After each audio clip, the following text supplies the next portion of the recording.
need to channel my excitement for the Wicked movie into something, so let's make this dress. Toss, toss! I'm excited, but I'm also extremely scared.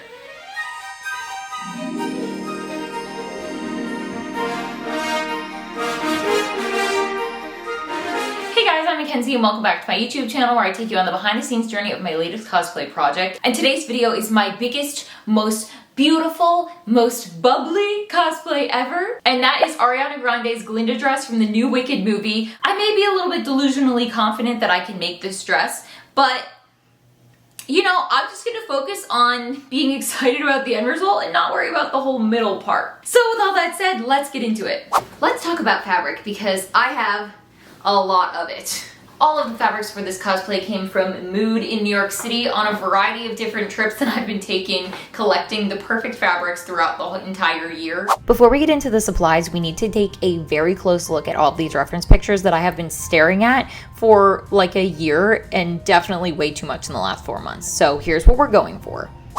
Based on the reference pictures, I knew that I was going to need a stiff, stabilizing fabric to create those bubbly ruffles that her skirt has, so I tried ordering a couple options online because the one I wanted from Mood was $20 a yard. And unfortunately, as soon as I ordered these samples and decided on one, they went out of stock. So I knew I wanted a white or clear organdy fabric, and I knew I had to go to the city to get it. And now for a montage of a few short days in the Emerald City. Just kidding, New York City, but I went to Mood several times, so here's a compilation of all of those trips as I slowly collected the right fabrics for this project.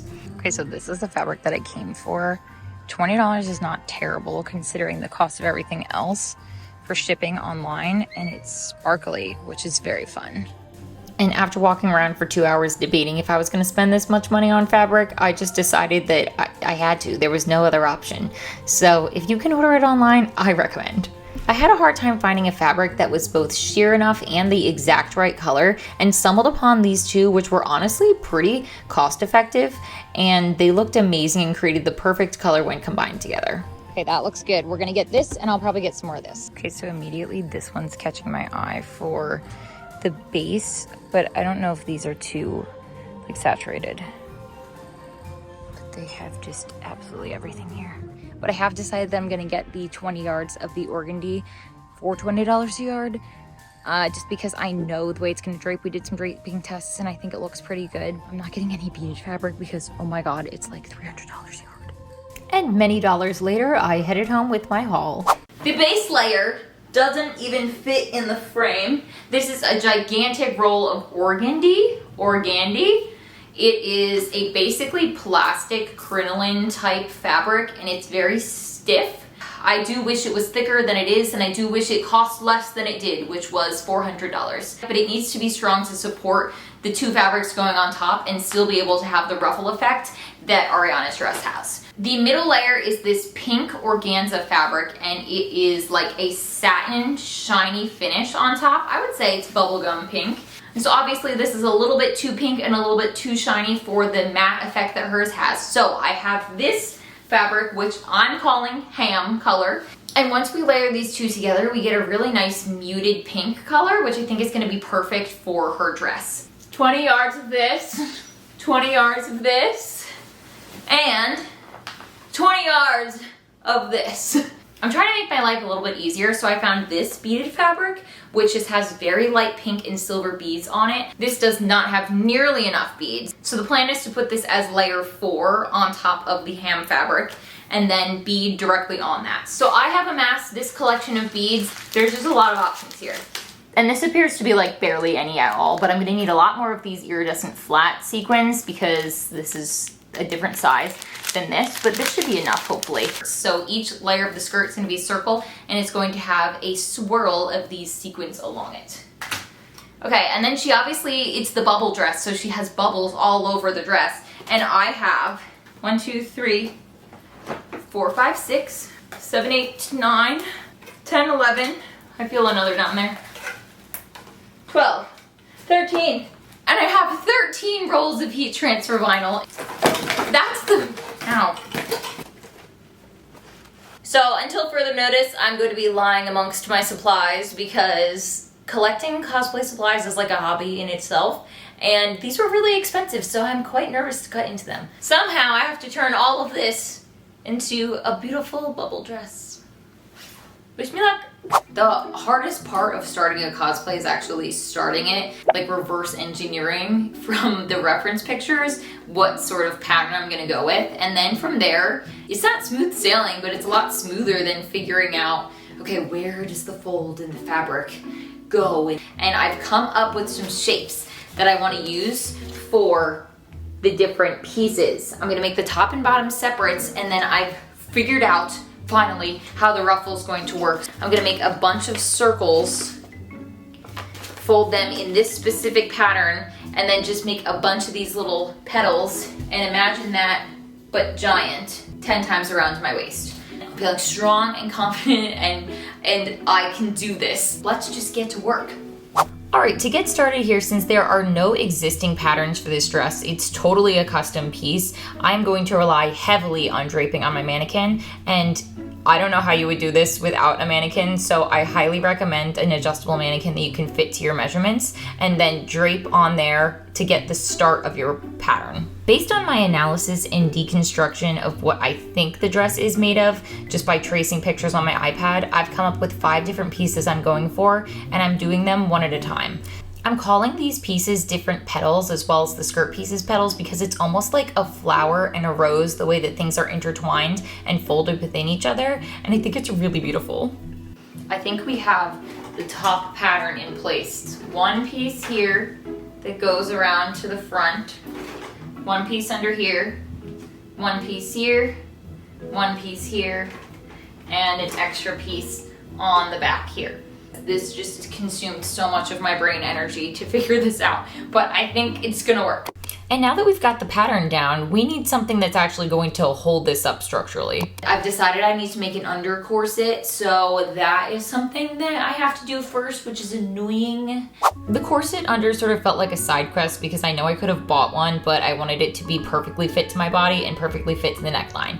So basically I just went on Etsy and I found a pattern that was loosely having seams in the right places and then altered it to fit my measurements as well as fitting what I needed to put underneath the pattern so that none of the under corset showed. So I'm just whipping that up, putting in some boning, and then it was actually fitting kind of cute as a shirt by itself. And my best guess is that Ariana's dress probably has a zipper in the back because it has such like a tight closure, but that would require me knowing exactly how fitted I want the bodice to be ahead of time, and I just prefer corset closure because then I can fluctuate in size a little bit and it doesn't make the dress completely unwearable. It's time to cut the fabric and I'm extremely concerned.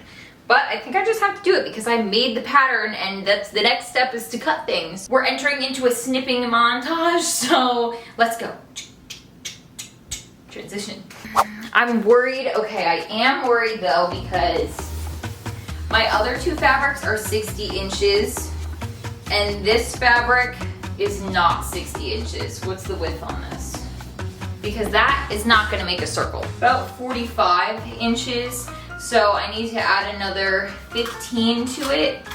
And when I bought this fabric, I knew that it was 15 inches shorter than the other fabrics in width, and that was gonna be a problem since I'm doing a circle-based skirt. So I just ignored that until I had to deal with it, which is now, so I'm just extending it by 15 inches. So I'm adding like a 17-inch piece and doing a French seam with 1-inch seam allowance, so that cuts it down by 2. And this is the state of what math and too much sewing does to my brain, but I was successfully able to extend the fabric and create actual circles out of it. So let's get into cutting it. We're starting with the organdy fabric, and basically I just do this a bunch of times. I'm making 10 circles out of each fabric, so I have to prep 30 circles. And my method was just folding it over and doing 30-inch, basically a 30-inch radius and cutting from there. And I love when math works. This is like a perfect circle. And then I started messing around with the fold and I thought that this was gonna work and I thought I had like a stroke of genius, but we'll see that that quickly was not the case.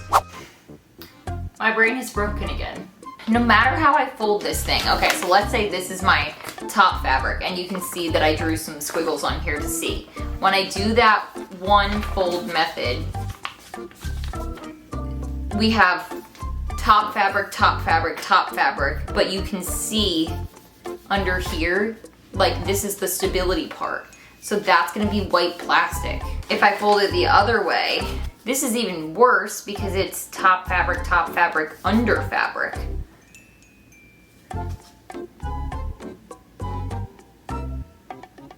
I don't get it. It's not gonna make sense. And also my folding thing, like what? What? And this is all plastic fabric. That's all plastic on the, what? It's also not staying with it's not staying. It's sort of done this on its own. Wait, maybe that's fine. Wait, it sort of fixed itself. I'm gonna try to deconstruct what's happening here. And so basically I'm back at the original plan that I talked about earlier. I just couldn't conceptualize how it was happening. Okay, we're getting much less coverage with this, but it's kind of working. And it really needs, like what? It really needs support. Well, that's a problem. It's just bleh. Okay, I think that this plan might work. So I've shortened the pink skirt underneath, and then I sewed this horsehair braid on the end of it to give it a little extra, like, oomph. I think it's gonna work. Okay, so now that we finally have one petal mocked up for the skirt and I know it's gonna work, I went ahead, locked in, and cut the rest of the 30 circles of fabric. And in a perfect world, I wouldn't have had to hem the edges of these because I feel like it takes away, but I don't trust that they are not going to fray, so I'm doing a rolled edge hem on my serger, and it actually was pretty lightweight and still looked nice. So after hemming both pink fabrics, so that's 20 circles total, I added the thin transparent horsehair braid to just my pink second level fabric. Okay, an update on the skirt. Here is where we're at. This is the final composition that I'm gonna go for with all of the trims and stuff. I've done a rolled hem on my top salmon fabric. On the pink below, I did a rolled hem and then did a transparent horsehair attached with a zigzag stitch. And then on my organdy, I did, this is like a white horsehair. I don't know, for some reason it was so hard for me to get more transparent because they didn't sell this one on Amazon anymore. Imagine this, just waving it around like a flag. Imagine this times 10 and then put a hoop skirt underneath it. So I think that's gonna give us the drama and the size that we're looking for. Okay, and with our base constructed, it is time for the decor section of this video, and I think the decor took me genuinely an entire month to do because I had to do it to 20 of the 30 circles. And my Cricut was putting in the work. I designed a couple different sizes of bubble patterns on my iPad, transferred them to my Cricut Design Center, and then just went ahead cutting them out of my heat transfer vinyl. And it took so long to cut them out and even longer to weed them. I don't know why this holographic vinyl, the top peels away and it just takes forever and you have to be so careful, but it looks amazing, so it's worth it. And since the vinyl cutting out process took a long time, I started on the first phase of top petal design. So I'm going to be painting on a bunch of silver circles with this metallic fabric paint, and I set up a little station in my kitchen, and honestly, it's still set up as a station because it's just been, this project has taken over my entire life. So I basically got a bunch of different size jars and little like tube things to create my little circles out of, and it worked pretty well. Some of the circles came out a little wider than I wanted them to be, but hey, it's not perfect. And the paint that I used recommended locking it in with some heat or like curing it with heat, which is perfect because the next step was to iron on all of those bubbles. And this took a long time. I think it was like 30 minutes in general to paint on the little circles, but ironing on was closer to 45 to an hour, and I was like really trying to go fast. And now we enter the final phase of the top circle decor. I am hand gluing on probably 13,000 sequins and rhinestones. I can't even tell you if that number is even close. Basically, I'm using this Gorilla Glue that cures after 24 hours, but it dries to the touch in like a couple seconds, so it was able to hold the sequins on pretty well as I just moved slowly around the skirt. I think it came out gorgeous. Like, this really brought it all together for me. This just takes so long. I have my sequins and my rhinestones in a little dish, and I'm just moving the skirt slowly as I finish the section, and it genuinely is taking like 2 to 2.5 hours to do these, and I have to do 10 of them. So I'm trying, my goal is to do like 1 per day for the next 10 days because it's just surprisingly, like, why is it so physically taxing for me to sit here? Like, my traps are like this the whole time. So this is worse than exercising. But it's looking beautiful and gorgeous, so it's worth it. But oh my god. And basically, for 10 days straight, this is what I did at night when I was done working. And I must have listened to the Wicked soundtrack 100 million times. My Spotify Wrapped is gonna be completely messed up because I couldn't get it out of my head. I had to be in the zone, in the vibe. And with our top decor done, I decided to add a swirl of strung sequins onto the level 2 fabric. And some of them came out a little bit not so circular, but that's fine. Okay, decor done, time for assembly. We put the layers together and I'm doing an invisible thread stitch in the middle to hold things together, and then I'm just starting to fold them in half and the vision is coming together. I start draping them on the mannequin and let's check in. So right now I have 8 of the 10 petals like pinned on, and the hoop skirt is like protruding out, so I think I need to find a slimmer hoop skirt because this is like a little bit ridiculous, I feel like. This is the phase of the project where I'm starting to look and feel like this SpongeBob. But look, it's not assembled yet. It's just holding on for dear life on my mannequin, and it is so heavy. I'm going to attach all of the petals to this by the points. I'm just gonna pin them on in the order in which I'd like them to go, starting from the middle, probably out. And I was careful to make sure that I made a strong waistband, so I put like a belt, one of those really thick belt things underneath here, and I'm sewing them on in 2 contact points, so one at the top and one where I'm pointing to with my fingers. And there was a point where I could no longer lift it up to fit under my sewing machine, so the sewing machine had to come on the ground to attach these. I think this is 20 pounds at least. I'm sewing the petals together and she is not okay, ma'am. And the last thing we need before the skirt is officially done is a gigantic pink circle skirt to act as a petticoat to cover up our hoop skirt, because the way that the petals move, they're kind of very heavy and they shift around, so we need coverage underneath. Now that our gorgeous, gorgeous skirt is done, it's time to work on this thing again. Let's try it on again. I'm obsessed with the silhouette already. It's looking so good. I think I'm just gonna leave this long and mark here where my waist is, so I know where the fabric should start coming out. And it's back to the floor for some cutting. I had actually just the right amount of fabric left from those 20 yards that I'm using because I'm not using the organdy on the top fabric. That would just be way too bulky and wouldn't curve the way I wanted it to. I am messing around with the draping on this and everything's looking okay. I'm gonna do some sewing to get these pieces to stay where I want them to. And then unfortunately, I think I have to put a pleat in here. It's gonna be covered up by the beads anyway, so I guess that's fine. It's just getting a little tricky with how I get this portion to sit up on top of the skirt and not look weird. So pretty much at this point, I'm just ignoring that problem that I was worried about, and I'm just trying to attach the top piece to the second piece and put my pleat in because it needs to fit the bodice and have like a snatched waist effect.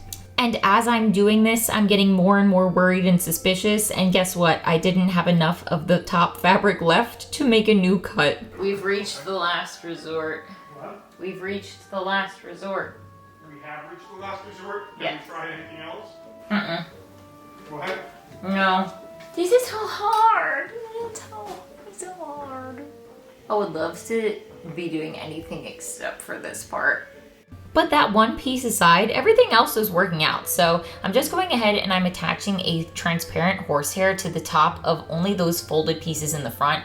And horsehair snags on your sewing machine, and I really, really didn't want that to be a focal point of the top of the dress. So I hand gathered the horsehair and then attached it to my pieces, attached it to my corset, and then hand sewed everything on. This took forever and I have multiple stab wounds. My brain is feeling like scrambled eggs, but that's fine. This is the only part that's actually attached right now, but while I'm here, I'm going to insert my beaded fabric, which is just absolutely beautiful, gorgeous. So the reason that I'm adding the beading in sections and not doing it all at once in the end is because there are so many folds at the front of the dress that I need to make sure the beading goes under it to look like the whole thing is beaded underneath. I'm trying it on for the first time after putting these on just haphazardly, but it is looking so good. I was just checking the placement of this piece, And I'm gonna put the skirt on to see if I need to line this with some of that thick organdy fabric,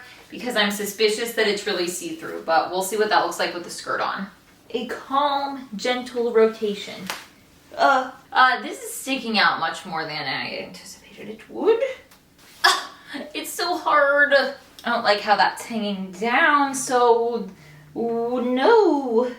I've been taking a 24-hour brain break from this project because this is not laying right and it was starting to make me spiral. And I don't have any more of this fabric left. But luckily I dug out my receipt from Mood and somehow they have the fabric online. So I have 4 yards of it coming. So what I think I'm gonna do, because it took me so long to get this piece to sit flush, and I like the back, like this is fine. I'm just gonna bead all on top of it.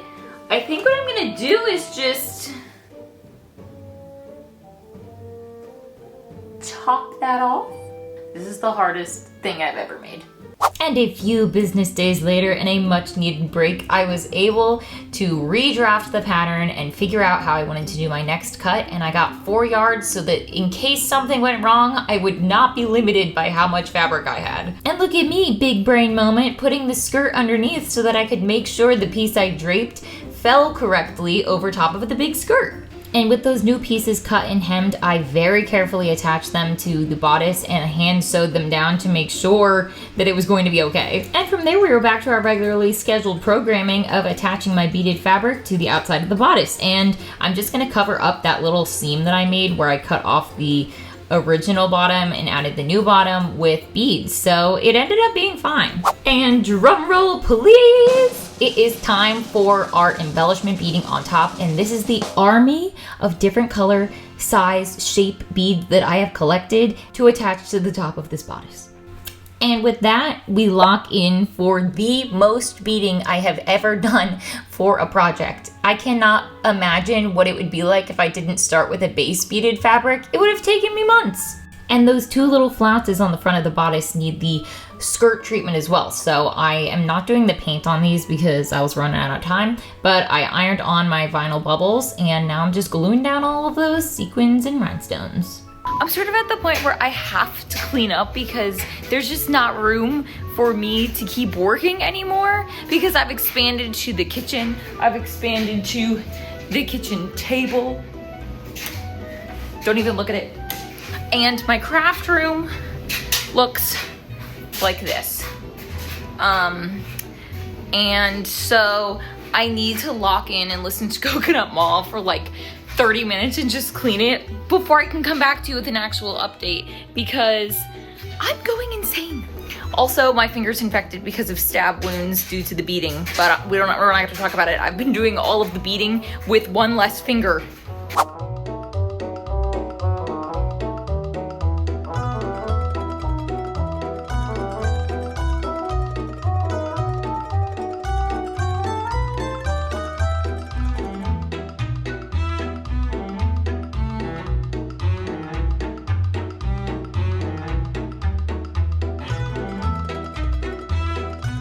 Okay, moving on to the accessories portion.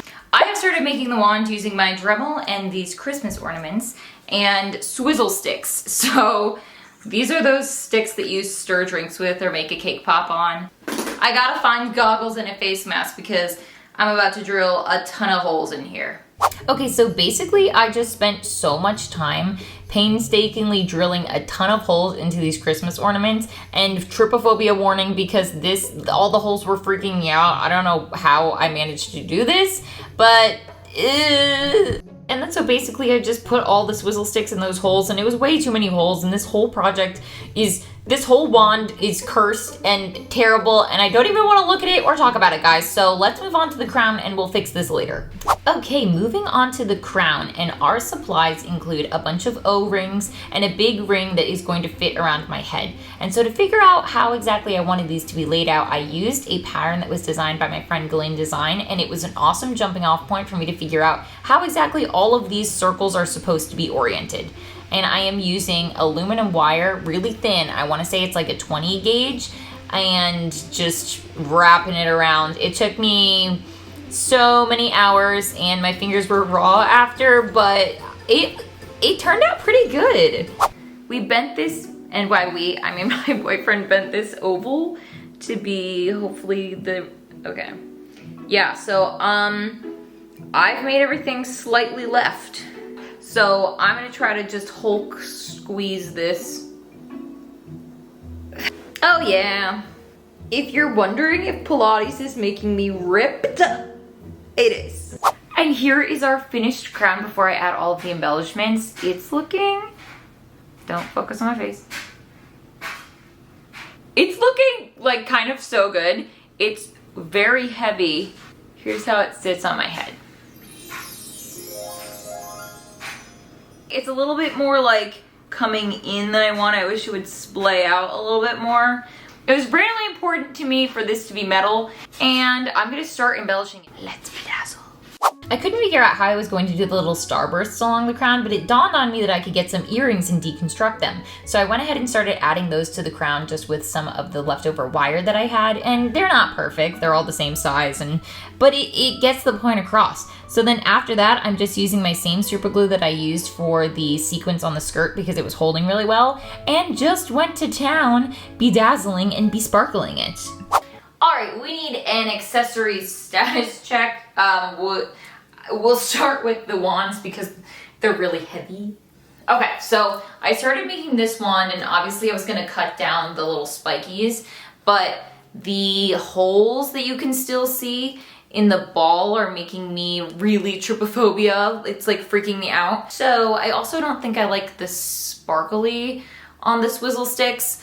So luckily I have 2 of these acrylic sticks, and I started making this one. So I did a spray painted ornament with just the pink, and I have the glue setting right now so that I can do the hot glue, and I'm just gonna cut them down to the size I want and glue them straight onto this thing.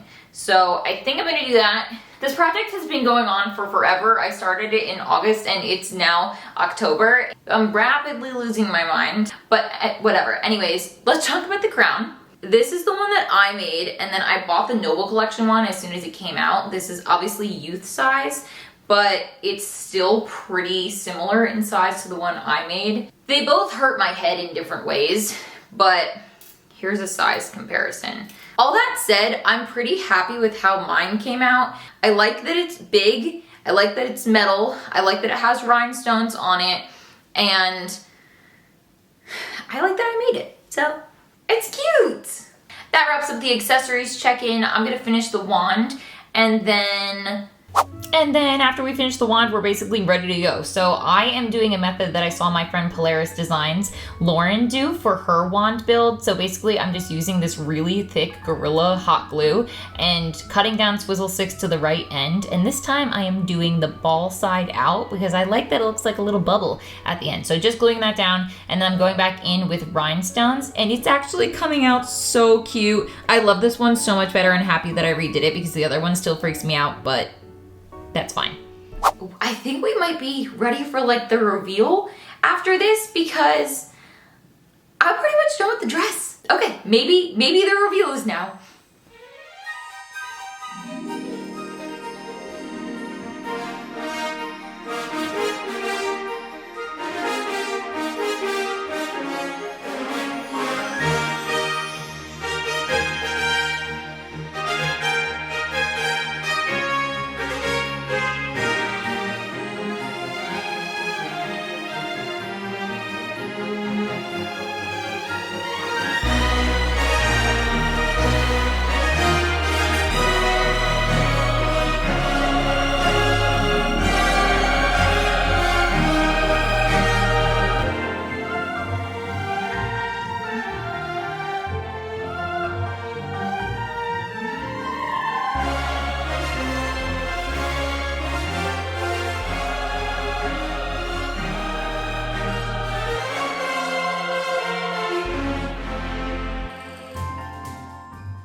Everything about putting this skirt on and displaying it was a battle, so let me show you a little bit about that process and then we'll talk about it. Like I said, this is a multiple person task. I truly don't know that I can do this alone. Okay, ma'am, I feel you starting to fade on me. Something's wrong. The hoop's messed up. I'm showing everyone what's going on over here. Is that what we have to do? We have to have boobs out? How are you? What's wrong? You've hit before. That's not how it fits me. She's just actively murdering my mannequin right now. So, her waist is about 6 to 8 inches longer than it would be if it didn't have a 30-pound skirt dragging it down. Okay, let's actually talk about it now because she's hanging on by a thread on this mannequin and I have to take the skirt off. She's just so big. I'm not really a good judge of weight, but I feel that this weighs 20 to 30 pounds, and I will let you know that when I was wearing it at New York Comic Con for like 8 hours or 10 hours, when I had it on snatched mode so that I could walk more easily, my lower back did go numb. It's fine now, but yeah, it's just absolutely so heavy. Ariana's dress definitely does not weigh this much because it would be like an actual health hazard. This is easily the most cumbersome dress I have ever built or worn in my entire life, but she's beautiful and she's gorgeous. She did sustain some damage when I wore her twice. I wore her to New York Comic Con, and then I also wore her for a photo shoot. So she's been lived in and it shows. Overall, I can't believe that I made this out of just a bunch of supplies. I don't think, I mean, I knew I was gonna get here, I just didn't know how. And you just saw all the how. So it definitely was a test of willpower to get through this project, but it was so completely worth it. I love how it came out. It just, I feel so beautiful and confident when I wear it, and I think it's like the perfect way for me to celebrate my excitement for the Wicked film. If I had unlimited time, which I don't because I wanted to work on other projects this year, I would have loved to have been able to hand bead the entire top of the dress, but that just wasn't in the cards for me. So finding this beaded fabric was a huge win, and if I were to do anything different, I would love to figure out how to make the skirt lighter because it's physically damaging to wear, and I think that's it. I don't really have anything else to say because this has taken everything out of me, but it was completely worth it. So thank you guys so much for watching. Don't forget to like, subscribe, comment to come back for more cosplay content. And stay tuned because I'm going to be making more of Glinda's iconic looks from the Wicked movie. I love her. This whole costume is like a physical liability. I guess I'm just gonna stare at this for the rest of the year. Bye.